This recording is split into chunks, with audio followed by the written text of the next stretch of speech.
come.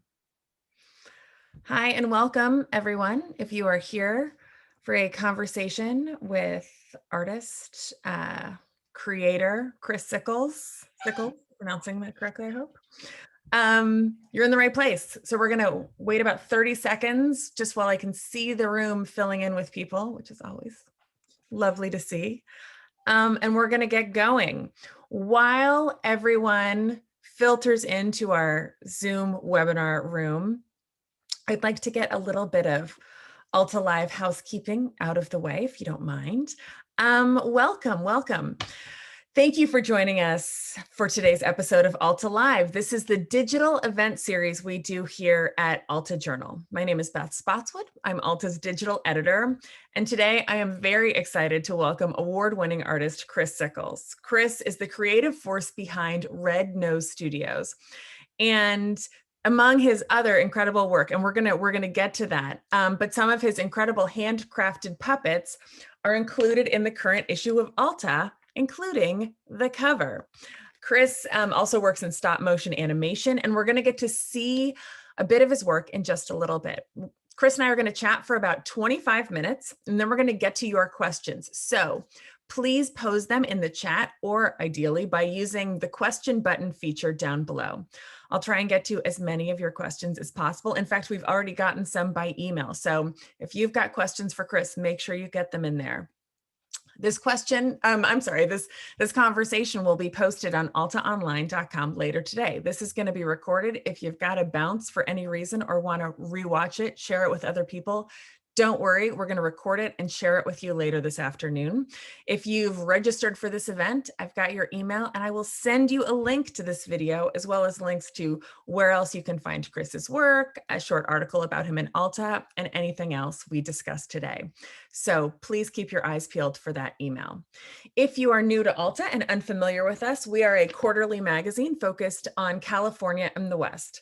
Among the magazine and a California book club that we host monthly, we host events like this, Alta Live, where we celebrate writers, poets, creators, innovators, conservationists, and of course, artists like Chris. So I hope you enjoy what we do. And with that, let's get rolling. Chris, I'm going to start with just one or two questions for you, and then we're going to dive into looking at your work and letting you talk about it a little bit, if that's okay with you. Sure. Great. So we're about the same age. We're in our 40s. When did you know you were an artist? I think the oldest drawing I have is from when I was 6, but it was a very bad drawing of a buffalo, but my mom kept it, and that was 1980. So I think the fact that my mom kept a drawing of something that I did, that sort of gave me license to think that I could be an artist. And then I think when I was in high school, my art teacher was really the first person that said, art is, you can make a career with the art that you love to do. And I think from growing up in rural Indiana, I was just a farm kid. Nobody grew up to be artists. So to have my teacher tell me that was pretty magical. I mean, it really sort of opened a lot of doors for me, you know. Have you always been an artist? Has this always been your job? Yeah, I've had lots of other side jobs and part-time work, you know, especially early in my career. But yeah, no, I've been an illustrator since 1995. So. Wow. All right. Well, with that, I'm going to ask for patience. We are going to I'm going to share my screen, and we are going to look at a PowerPoint from Chris. So hopefully you can still see at least Chris and or me. The first image is a video. It's about a minute long, and it's got music. So we're going to watch and enjoy. And then as we look through some images, Chris is going to talk with us. So Chris, I believe this is your Red Nose Studio reel. Yeah. So this is just sort of a short little compilation of sort of the highlights of my animation. And it's interesting because I never really considered myself an animator. The animation had always been sort of stuff I'd done on the side with the illustration and the 3D work. But now with media platforms being more motion friendly, I've been able to kind of fold what I love about illustration and what I love about animation specifically stop motion together. So this sort of was a way for me to kind of compile what I thought were some highlights over the years. Here we go.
It was pretty amazing. Thank you, Beth. I appreciate that. All right, and that was kind of a compilation of all of your stop motion work. Quick question. Was that, I don't know if I can get back there without screwing everything up, but was that you at the end tapping your fingers? Not specifically. That was a project called Displacement, and that was a little animation from it where I think it was a little autobiographical, I suppose. But no, not specifically me, but maybe the spirit of me, I suppose. I noticed the motorcycle in the background and wondered. Yeah. Yep. There we go. So this is the cover. This is the image and that kind of sculpture that was chosen for the cover of Alta. Our theme this quarter was the Next West. What's going on here? Who is this? We really struggled with the cover as far as how do you encapsulate what the scope that this issue has. It's not just sort of a single theme. It's got such a range of content as far as authors, inventors, or innovators, and so it really seemed like it stemmed from the idea of I think it's the Xerces blue butterfly, which is extinct, and there's a program to try to bring that butterfly back, or the purpose of what that butterfly does. So that felt like that was a pretty magical moment in what I read as far as what the issue had. And then in the whole, West, so you've got a little bit of a cowboy theme, but it's, so she's sort of a cowgirl, I suppose, and kind of riding off, whether she's riding off into the future or I'm not exactly sure. And then the skyline itself is sort of, hopefully has a feel of a futuristic skyline being, but those are just bits and bobs and scraps of material that kind of make that up. So it's just try to capture the magic of it, I suppose. Does she have a name? She does not. Some people have said that she reminds them of Amelia Earhart. So maybe her name's Amelia. Who knows? So I'm not allowed to have, well, Chris isn't allowed to have favorites, I guess. I feel that I am, and this is my favorite. And this was we had kind of 3 sections of the magazine: air, land, and scene, SCENE. This is air. Can you talk to me a little bit about, first of all, who is number 16 here hanging off of this trolley? Well, he's trying to encapsulate the notion of the preservation of the California condors. And they're when I was researching the condors, at first glance they seem to be they're almost a very off-putting animal, but when you really start to look at them and look at how the photographers capture them, they're quite royal in the way that they sort of have their sort of feathery collars that sort of remind me of like an Edward Gorey sort of overcoat, and then they're tagged on their wings, and their numbers almost feel like armbands, but then makes you feel like maybe they have then what if he was a driver of a trolley? And then I researched trolleys and got into the flying cars, and then some of the flying cars look like buses with drone wings. So then the drone wings made me think of the butterflies, and the butterflies could be what's lifting this trolley car. So it's sort of, you kind of spiral down these I don't know, threads of information as you start to research things, and things start to juxtapose and sort of congeal into a concept. And so there were probably 5 or 6 different drawings that I sent, and this was the one that seemed to sort of capture it. Click. And then we've got land. Is this our land? I think so. Yeah. Um, how long does, I mean, I guess they're all different, but how long does one of these scenes, this, this one's got two figures, Mhm. as well as kind of an environment that they're in. How long does this take you from Uh, initial concept? I think sometimes the sketches can almost seem to take longer than the finals, just depending on how hard it is to come across the right idea. But then with finals, if there's about 3 days to fabricate, and then generally it takes about a day to photograph and light things. So a short week can get a piece accomplished. And I would say this is a little more complex as far as how it goes with the way that we had to sort of orient the composition to make things work. But Sure. so this sort of gives you like, so this is the diner, the lady dining. So this Oh, kind of gives you the idea of her scale. They're roughly about 8 or 9 inches tall, standing. I have to say they're bigger than I imagined. I look at this and they seem teeny tiny, and I would say 4 inches, but they're not. They're really, um, I guess 9 inches. And I guess, is that what allows you to kind of do the detail of her? She has like a total smoky eye with like purple and blue. There's a Yeah, sure. ton of detail in here. Yeah, so that scale sort of helps, work with my hands. And sometimes even the space, as far as the environment goes, usually my tables are about 4 feet wide, sort of tabletop scene. So I can accommodate a couple of those. So I try not to get too much beyond those, or because my space only kind of can accommodate so much. How did you get our surfer girl up in the air here? I did a little cheat. She had a rigging that basically came from above. And so when you photograph it, I photographed it one with her in the scene, and then you swing her out and photograph again. And that allows you to retouch the background pretty simply. There's a component to these images, and I think a lot of your work that, for example, the electrical plug is in the bus, that's a little bit kind of funky flea market that seems to be inspired by repurposed Sure. common things. How did you develop this style? And so the images that we've just seen, everyone, are the ones that appeared in Alta. And I'm going to kind of move forward with other work that Chris has done. But there seems to be a vintage element, and inspiration from your work. Can you talk a little bit about that? Yeah, I think so. I think part of it is uh, maybe some of it's nostalgia. I mean, I've always sort of collected. Um, I wouldn't say collected, but our house is an old house from the 1890s, so we're just surrounded by old things everywhere.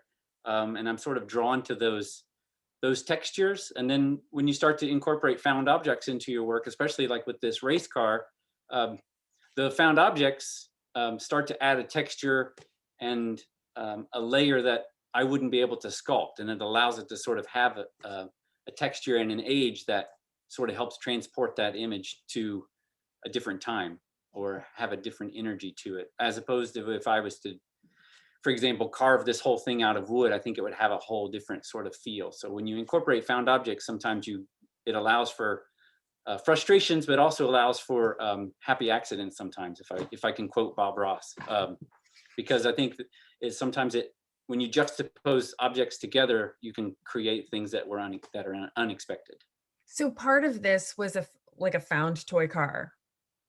No, no. So this is made out of metal and wood, but like the bits that you see along the side, those are pieces from typewriters, old typewriters that I take apart, and then like the little hood ornament, that's part of a clarinet um, lever or lever. Um, and then so the wheels are made out of wood, and those are little stick pins that I use to make the rivets. So it's a combination of um, found objects and sculpted objects. And then we've moved here into, first of all, I see fabric. Um, but gone from like a race car driver, which is we all seen it kind of a 1920s, 30s vibe race car driver, but we're in another dimension here or planet. Has a Tim Robin or a Tim Burton kind of, not Tim Robin, Tim Burton kind of vibe of No. an imaginary other world. Where does this come from? Well, this was sort of driven by the concept for the article. So this was for a like a financial planning magazine, and it was basically an article that dealt with managing several things at one time through stressful times. And I think that this was probably about this time last year. And so, we have 4 kids. So when I think about stressful times, it usually involves lots of kids all at the same time. And then you always know the mother cat that carries her kittens in her mouth, and cats aren't really fond of water. So I tried to figure out these ways of creating an emotional tie to that article, even though this really has nothing to do with what you would consider a financial planner, I suppose. But it sort of hopefully conceptually gets to that point of sort of being persevering through the stressful time. And also, what a cool financial planning company to hire you to create their artwork. Oh, the art director there is Sujin Buzelli, and she's just an absolute delight to work for. Because I think some of the first introduction I got to her, she was like, "I'd like to hire you for an illustration, but there can't be any briefcases, no ladders, no suits and ties like that." She wanted stuff that was kind of off the wall and help her magazine sort of break out of the mold that the financial magazines were in. Now, when you're creating, in terms of kind of the work you create, you certainly do stuff like we just saw for the financial planning company or for Alta, and working with our creative director, John Gecky, in a vision for our theme this quarter, which was the Next West. Are you often working with, you work with clients who hire you to develop either ad campaigns or artwork for, kind of very specific things. But you also create your own art, which you sell on your website and presumably elsewhere, kind of on your own. For like, what's this for? So this was for another editorial job, which is a magazine, and it was an issue about deep diving into corporate culture to kind of understand what makes corporate culture either a good thing or a bad thing, and how do you sort of nurture a culture that is good for not only a company but for the employees especially. So again, it was sort of playing off those words of deep dive, and how do you, the image before this was him sort of in a small pond, but once you go below the surface, it's much more intertwined and interconnected than what you may see just on the surface. So it was sort of a way to kind of explore that. Who's this? This is the guy that I was wondering if it was you. He's got the old school motorcycle. He's at a desk. So this is a series. It's called Displacement, and it's a story, much like a picture book, but it's all told with stereographs. So these are shared images that, when you view them through like an old time viewer like this, or something a little more modern, like a simple viewer like this, it takes those two images, which are slightly offset, and then it creates a stereographic image, which is essentially something that's 3D. So it's sort of VR from the 1850s. So it's something I'd explored and played with over about a 10-year period. And then when this story, Displacement, it's about a traveler, a woodsman, and a resilient owl. It just seemed like the stereographs were a way to really sort of capture that depth that's in the work. So it was sort of a fun experiment to do that. I like this guy. Oh, Now, is this something that you would sell kind of on its own as a sculpture, a piece of kind of artwork to a regular person like me? Yeah, for sure. I do occasionally sell them. This piece was actually created for a local, in our county. We have a co-op, so it's a sort of a share-owned company that provides power to rural families, and not only power but also phone and internet and water and even sewer service. So it's sort of it was for their annual report, and we needed to kind of find a way to encompass their message with characters that stood up for their principles, I suppose. So this is Clink. He's the guy that's not too afraid to get down and dirty. And then I can't remember the dog's name. Maybe it's Sparky or Socket, but his face. And you mentioned the light socket in the bus, the VW bus. So his face is sort of modeled after a light socket as well, or not a light socket, an outlet, a plug outlet. And we should mention that if I had failed to mention it before, you were in Greenfield, Indiana, which, if Yes. I'm not mistaken, is relatively out in the middle of Indiana. Yeah, we're just east of Indianapolis. So Indianapolis is right in the middle, and so we're just slightly east of that. And this is presumably for the same project? Yeah. So this was sort of the larger hero image of that, where they're planting the trees, sort of like there was a proverb about planting trees for the generations that will enjoy them, not necessarily for you. So there's the metaphor of the trees, and then the utility pole that has roots and ties into the quilt that's underneath them. Use a lot of different mediums here. We've got, the fabric quilts, Sure. the puppets, and then the sky. How do you which comes first?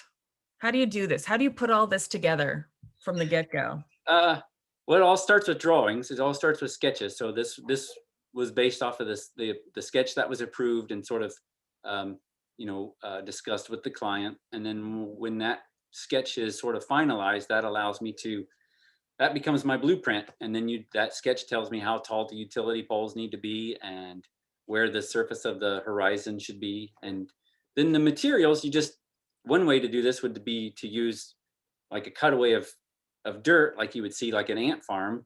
But I felt like the quilting sort of adds that layer to the story, as far as quilts being handed down and quilts being made by hand and quilts sort of having very rural roots, literally roots. So then when you start to think like that, you're like, well, that doesn't exactly look like dirt, but it's got more meaning than if it was just dirt. So that's what I love about, again, the found objects and the different materials I get to work with on a daily basis. And what's the sky? What have you created? What have So you used for the that's sky? simply painted on a large backdrop. So that's just sort of all hand painted, much like if I was illustrating this as a painting So rendering. this is a photograph. This is not done on a Correct. computer at all. This is all completely a photograph. Right. So the building is actually just, probably, the puppets are 9 inches and the building's probably actually about 3 or 4 inches tall. So it's sort of built in that forced perspective, especially with the utility poles. The one in the background is physically made smaller than the one in the foreground. You also do children's books, and if I'm correct, you not only illustrate them, or illustrate covers, but you've kind of worked on children's books. Mm-hmm. Yep. Talk a little bit about where we can find your work, how many kids' books you've done. I've done a handful of this is a novel cover, so it's basically just the cover for the book, and the previous one as well. So I've done a handful of those, and then a handful of traditional picture books for kids, like Here Comes the Garbage Barge, and we did one about Elvis a couple years ago, and I've got a new one about construction coming out next year. And Cool. it's another sort of venue to the shelf life of a book seems to have more legs than a magazine. So it's a little different long-term perspective, I guess, on the images sometimes. What is this one? This one had a kind of a theme. There was uncertainty, lies, and truth. What is Mhm. this from?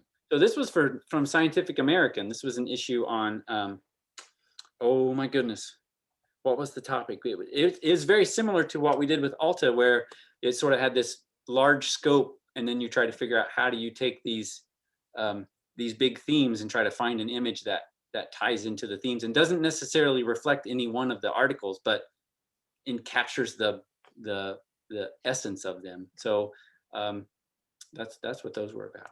Oh, and here's our Elvis. Yeah. Are you an Elvis fan? I was not until I was introduced to this manuscript, because this manuscript really focuses on his childhood up to sort of his first record. So you really sort of learn about this dusty, lonely boy that became Elvis, sort of purposely became Elvis. He dyed his hair black. He started to get closer to the thrift store, to dress differently than everybody else. And he was very shy, like painfully shy. Um, so you really sort of feel for him, but then you sort of, not only the role that his mother played as far as getting him his first guitar and sort of encouraging him to chase his dreams, but Is this um, the mom buying the first guitar? yeah. So this was in the famed Tupelo hardware store where she bought the, you know, the little $5 guitar or whatever it was. Barefoot. She's barefoot in this. Yeah, that was a big thing in the story too. Yeah. Um, this is very monochromatic. Yeah. So this is different. This is different. This is a what I try to do every year or two is a project that's self-driven. So it's sort of what I would call it my self-initiated grad school. I didn't have an opportunity to do graduate school. So I feel like projects like these allow me to sort of stretch my legs a little bit and see where the work can go. And this is a story about friendship. It's called Timepieces. And the little guy with the big eyes and the red nose, that's his name's Toodaloo. And my daughter and I sculpted him strictly out of found objects one winter over a Christmas break. And then she named him Toodaloo, and we found out that Toodaloo is related to a French term which means see you later. So then we got to thinking about what that yeah, so what that means. And then his friend is a clock tower, and it's sort of about their relationship. And it was just a fun way to explore stories. And then this is, you had mentioned this earlier, I think, Here Comes the Garbage Barge. This is one of your kids' books. Yeah. So this was written by Jonah Winter, and I had the opportunity to illustrate it. And it was my first sort of official kids' book. And it was a delight to work on, because it's a nonfiction. So this happened in the early to mid 80s, I think. So I saw some there are a lot of good articles about it, and I got to talk to a couple of the photographers that worked for the local papers that covered it. So you really got to kind of do a deep dive into the characters of that story and try to figure out a way to bring it to, you know, today's time and frame it. Everyone is liking the art. I'm so glad, because I really took a lot of time on it, but you're an artist. Let's look at your art. That's fine. I'd much rather show the pictures. Yeah. Question, Christian asks, how do you keep motivated and creative in the current situation in regards to COVID?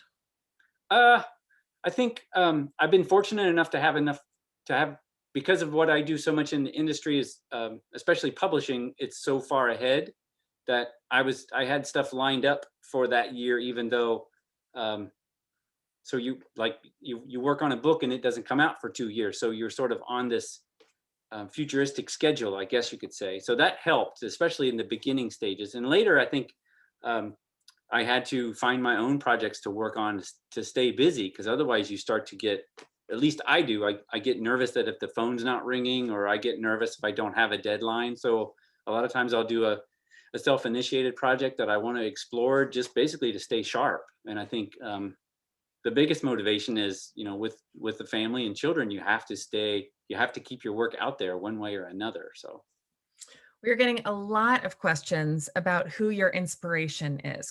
In fact, questions from other Alta illustrators, as well as our audience. So a number of people have asked, who are your inspirations? Or if you've got one very specific one, who is it and why? I think the one that always comes to the top is Alexander Calder. And I was introduced to, I knew of his work as far as the mobiles and the large city sculptures. But when I was probably a junior in college, Professor Paige Williams introduced me to it.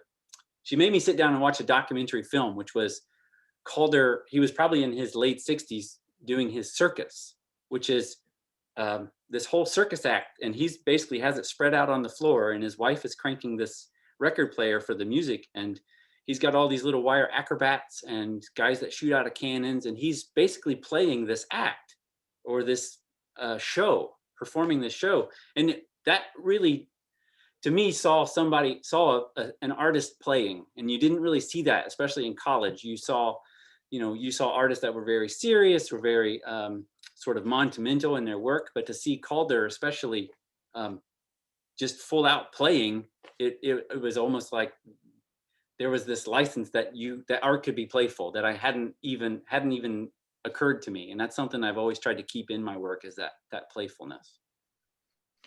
Do you work alone? Do you have a team, I'm assistants? I'm alone.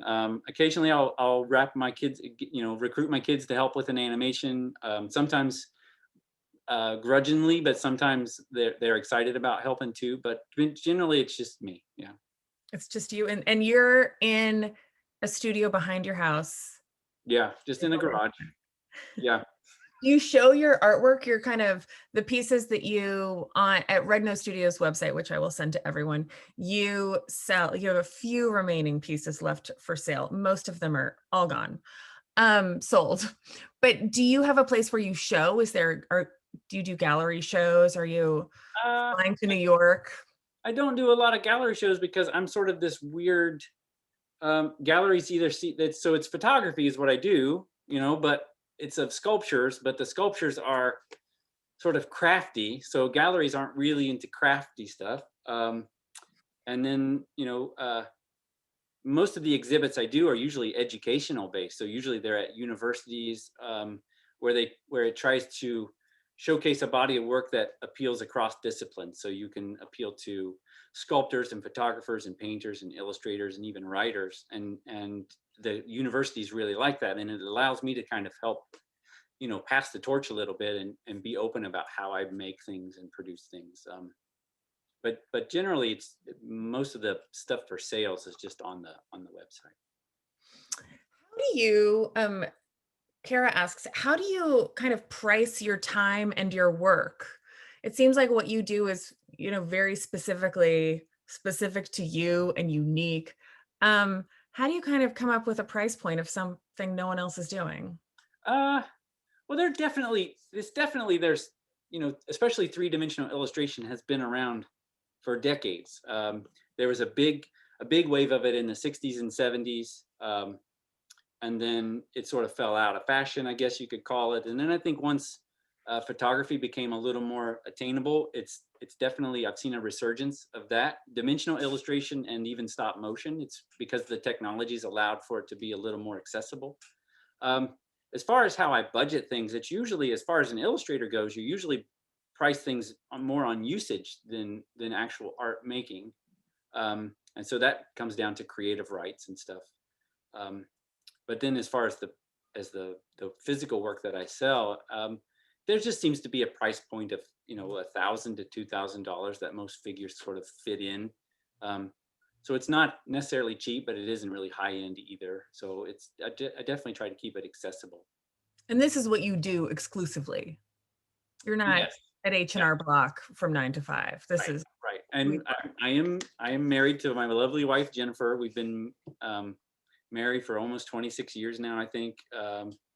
And she's right now she carries the health insurance. 10 years ago we were at a point where I could really carry the load. So it definitely ebbs and flows and fluctuates. So it definitely takes two for sure. Can you show us, is there any of your sculptures in the immediate vicinity that you can kind of show us up close and Yeah, personal? like this is one of my favorites. It's a pink elephant, and this was from Scientific American, and it's just basically it's like a big toy, right? And I love this one because when I was working on the piece, I was sitting at the dining room table with my sketches and coloring pencils trying to figure out palettes. And my youngest daughter I think she was 6 at the time. She said, "You should make it a pink elephant." And I'm like, "No, that's a bad idea." And then the more I got thinking about it, it was like, yeah, that was like the perfect thing. So stuff like that, it's stuff that I don't think I would have gotten to those solutions without those kids around. And then Is that the Circes? yeah, so this is a great example of showing you how poorly things are made. If you This is flip it this over, is what we're looking yeah, at right there. yeah. So this is a little bit large for me, and her little feet. Those are actually little the mechanisms out of an umbrella. If you take an umbrella apart, and her little spring, I think that's out of a bell. And then some of this is fabric, and then this is just painted paper over a wire armature. So you really see that she's really only finished sort of on that one side that you see. So that's one way that I meet deadlines, is that things are usually very, finished only to the camera. Well, for those who are joining us just for Chris and haven't been here, when we discussed the Circe's butterfly, this is actually a story in Alta. So this butterfly that Chris created was inspired by the story. It's a currently extinct butterfly that a group of West Coast scientists are trying to bring back from extinction. It's just a fascinating story, and that's one of the reasons I think that butterfly stuck, because it seems so magical. It seems very magical and science fiction and futuristic, and yeah, I just loved everything about that. Um, it seems like someone knows something very specific. Will there be a reprint or second run of The Beginner's Guide to Running Away from Home? There will not. So that was another children's book I worked on, but it didn't meet the sales recommendations of that book or requirements or whatever. So they decided not to do another run of that. So for better or worse, no, it's not. It's not. I'm getting a last question and kind of a broad, I'd like your most brilliant artsy answer. Can you speak to how you draw inspirations from both the immediate, your small town in, kind of borderline rural Indiana, to these broader global concepts like the corporate environment? And in your work, they feel like they fit seamlessly together. Oh goodness, that's a tough one to answer. I think you try to find the magic and beauty no matter where you are. I think maybe it was Andrew Wyeth. There was a quote from him where he said that he could spend an eternity in just his backyard, because there was so much to explore in every blade of grass, and when you uncover things and you really sort of enjoy the moment and be present where you are, it can really open up. And I think that that's something that's being here where we are. It's small enough of a town where you can kind of be present and not get washed up in everything else. And you can it's easy to disconnect and sort of wander a bit. And I think that, especially for me, that's really important to be able to do that. Well, yeah, it seems like you kind of go on a creative journey as you process these and go from "no, a pink elephant's a bad idea" to actually, Yeah, sure. Yeah, you have to I be know able, what she's talking about. yeah, you have to be sort of receptive to that, because you never know where that inspiration or good idea or little key is going to unlock something, whether it's something from a 6-year-old's mouth or from your neighbor that's 80 years old and you're just having a chat one day. You never know where it's going to click. Well, I think with that great advice, not only for artists, but for life, we will end. I want to thank everyone for tuning in. Again, if you were late to this discussion, or you wanted to kind of relive that artistic presentation that we did earlier, we'll have this entire conversation up on Alta's website, altaonline.com, later today.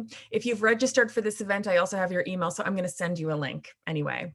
Next week, please join us. Alta publisher Will Hurst will moderate a food-focused conversation with author Mark Patel and chef and author Alice Waters. That's going to be Wednesday, May 12th at 12:30 back here on Zoom, and I'll make sure you guys get an invite to that as well. Chris, you are awesome, and it's such a joy and an honor to have you grace our cover, your work grace our cover. So thank you. And Thank especially, you, Beth. I appreciate it. Thank you. we're fans forever. And thank you for taking the time to do this today. And to everyone who attended, thanks. Thank you. Stay safe, take care, and we'll see you next time. Bye. Thank you.